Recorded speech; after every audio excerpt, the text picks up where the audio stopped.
வணக்கம். நான் கோயம்புத்தூர் திருமூலர் சித்தர் பீடம் சிவராஜ யோகி பேசுகிறேன். இப்போது வர்மா கிளாசிஃபிகேஷன், வர்மாவில் பலவிதமான கிளாசிஃபிகேஷன் இருக்குது. வாத பித்த கப கிளாசிஃபிகேஷன், கண்டத்துக்கு மேலே கண்டத்துக்கு கீழே நாபி வர, இப்படியெல்லாம் இருக்குது. ஆனால் அதை விட முக்கியமான ஒரு கிளாசிஃபிகேஷன் என்னாச்சுன்னா ஆதார வகைப்பாடு. ஆதார வகைப்பாடு தான் அதில் ரொம்ப முக்கியம். ஏனென்றால் ஆதாரங்களிலே வர்ம பாயிண்ட் இருக்குது. ஆதாரங்களில் வர்ம பாயிண்ட் இருக்குது. ஆதார வர்ம பாயிண்ட்னா என்ன? சாதாரண யோகாவில் 6 ஆதாரம் ப்ளஸ் சகஸ்ராரம். ஆனால் வர்மத்தில் வரக்கூடிய ஆதாரங்கள்னு சொல்லக்கூடியது ஷட்சக்கர நிரூபணத்தில் உள்ள ஆதாரங்கள். ஷட்சக்கர நிரூபணத்தில் உள்ள ஆதாரங்களில் 12 ஆதாரம் இருக்குது. அப்படி அந்த 12 ஆதாரத்துலேயும் ஒவ்வொரு வர்மம் வச்சு 12 வர்மம் இருக்குது. அப்போ 12 ஆதார வர்மம். இப்போ 108 வர்மத்தில் இந்த 12 ஆதார வர்மம் போனால் மிச்சம் இருக்க 96 வர்மம் 96 நாடி சேனலில் இருக்குது. மனிதனுங்க உடம்பில் 96 தத்துவங்கள் தான் 96 நாடி சேனலாக இருக்குது. அந்த 96 தத்துவங்களும் 96 இன்ச்சாட் அவங்க கை அளவுக்கு அவங்க ஹைட்டாக அப்படி தான் இருக்கும். அப்போ இந்த தத்துவங்கள் ஒவ்வொரு தத்துவங்களும் இந்த 96 சேனல் ஒவ்வொரு தத்துவத்தில் உள்ள சேனல். இப்போ இந்த 12 ஆதார வர்மம் போக மிச்சம் இருக்க 96 வர்மங்களில் 12 படுவர்மங்கள். 12 படுவர்மங்கள்னா அது நாடிகளோடு தான் இணைஞ்சிருக்கு. ஃபார் எக்ஸாம்பிள் இப்போ மூலாதாரம்னா பிங்கலை இணைஞ்சிருக்கு. சுசும்னையில் இது சுவாதிஷ்டானத்தில் சுசும்ன இணைஞ்சிருக்கு. மணிபுரகத்தில் காந்தாரி புருஷன் உள்ள நாடி இணைஞ்சிருக்கு. அநாகதத்தில் இடகலை வருணி இணைஞ்சிருக்கு. விசுத்தியில் அத்தி அலம்புசா இணைஞ்சிருக்கு. அதுபோக சங்கினி சிங்குவை விசுத்தியிலே இணைஞ்சிருக்கு. கீழே சுவாதிஷ்டானத்திலே இணைஞ்சிருக்கு. அடுத்தது ஆக்னாவில் பார்த்தீங்கன்னா இது திலதகால வர்மம் இருக்குது. அது பிடரின்னு சொல்லக்கூடிய அதுவும் பிந்து சக்கரா, அங்கே பிடரி வர்மம் இருக்குது. அடுத்தது பிரம்மரந்திரா ஒரு பாயிண்ட்டு, அங்கே சித்திரணி நாடியில் இந்த ஒரு வர்மம் இருக்குது. அப்போது இந்த வர்மங்களுடைய பேர் ஒரு 12 சேனல் குஹு இதெல்லாம் 12 சேனல் தான் எல்லா வர்ம நூல்கள்லையும் சொல்லுது. ஆனால் அந்த 12 வர்ம சேனல் மாத்திரம் படித்தா போதாது. இன்றைக்கு உள்ள காலகட்டத்துக்கு ஏற்றவாறு 96 நாடி சேனலும் தேவை.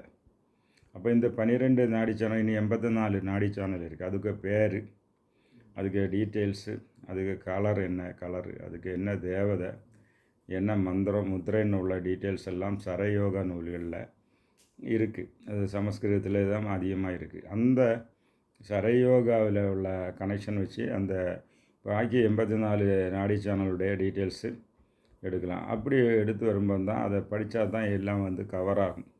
இப்போ உள்ள வர்ம ஆசனங்கள்லாம் அந்த அளவுக்கு போகிறதில்லை.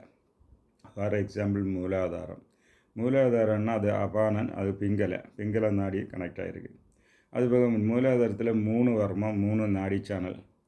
அது எங்கே இருக்குன்னா, ஒன்று சோபா நாடியில் இருக்குது, ஒன்று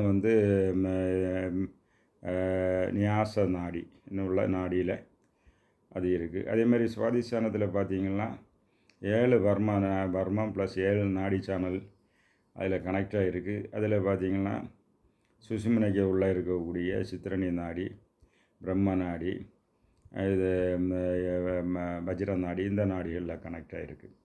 இப்படி ஒரு பாக்கி நாடி சேனல்களோட பெயர்களெல்லாம் பின்னாடி அடுத்த அப்லோடில் சொல்லப்படும். அப்போ இதில் என்னாச்சுன்னா விசுத்தியிலையும் 4 நாடி சேனல் எல்லாருக்கும் தெரிஞ்சது இருக்குது. இது போக நிறைய, ஃபார் எக்ஸாம்பிள் இது என்ன, இது இடாரிகா இடாரிகா நாடி, சீதா நாடி, இன்னும் பல நாடிகள் அதில் கனெக்ட் ஆகிருக்கு. அப்புறம் பார்த்திங்கன்னா இது ஆக்ஞையில் முக்கியமான நாடி. ஆக்ஞையில் 32 நாடி சேனல் கனெக்ட் ஆகிருக்கு. அதில் ஒரு முக்கியமான நாடி தான் சுறா நாடி. அந்த சுறா நாடி டபுள் ஓப்பனிங் எனர்ஜியை முன்னாடியும் செலுத்தும், தலைக்கு உள்ளேயும் செலுத்தும். அந்த நாடி தான் நோக்கு வர்மத்துக்கு ரொம்ப உதவுகிறது. உள்ளே பீனியல் கிளாண்டில் கனெக்ட் ஆகி தேர்ட் ஐ ஆக்டிவேஷனுக்கும் அந்த நாடி ரொம்ப உதவுது. இப்போ சித்திரணை நாடி வந்து லெஃப்ட் பிரெயின் ரைட்டு பிரெயின் கோஆர்டினேஷனை கொண்டு வருது. இதுபோக பல நாடிகளும் அதில் இருக்குது. அந்த நாடி சேனல்லாம் வந்து எப்படின்னா மேல் நோக்கி போய் லலாடத்தில் போய் 3 இதாட்டு பிரிஞ்சு அது மிட் பிரெயினுக்கு போகுது. நேராக விசுத்திலேருந்து டைரெக்டாக மிட் பிரெயினுக்கு போகக்கூடியது பிருஷ்ட ரூபன் அந்த ரூட்டுக்கு பேர். அந்த லலாடத்துக்கு வலது கார்னர் வழியாக போகக்கூடிய நாடி சேனல்களுக்கு பேர் தக்ஷ ரூபான்னு உள்ள பேர். அடுத்தது நடுப்பக்கமாக போகக்கூடியது மத்திய கண்ட ரூபன் உள்ள பேரில் அது போகுது. அப்புறம் பார்த்திங்கன்னா வாம பாகம்னா லெஃப்ட் சைடு கார்னர். இப்படி போய் மிட் பிரெயினுக்கு போய் லலிதா பரமேஸ்வருடைய பாதம் அங்கே இருக்குது. அதை தொட்டுக்கிட்டு திருப்பி 2 ஆட்டு 4 ஆட்டு அப்படி மேக்ஸிமம் 14 வரை பிரிஞ்சு அது ஃபோல்ஸு கூடி வருது. வந்து தான் கீழ்நோக்கி வரும்போது தான் கை கால் எல்லா இடம்புக்கு வரும்போது அதுக்கு வந்து வர்மத்தை இழக்கக்கூடிய சக்தி அதிகமாக இருக்கிறது. இந்த டீட்டெயில்ஸ் அதிக நாடி சேனல்ஸு அதை இழக்குது எப்படி, அதுக்குள்ள மந்திரங்கள் என்ன, அதுக்கும் சக்தி இந்த பயிற்சிகள் நான் ஆன்லைன்லேயும் கொடுத்துட்ருக்கேன், டைரெக்டாக கொடுத்துட்ருக்கேன். இந்த விஷயங்கள் தான் வர்மத்தில் மேற்கொண்டு ஆராய்ச்சிகளை கொண்டு வரக்கூடிய தேவை உள்ளவர்கள் தொடர்பு கொள்க. நன்றி, வணக்கம்.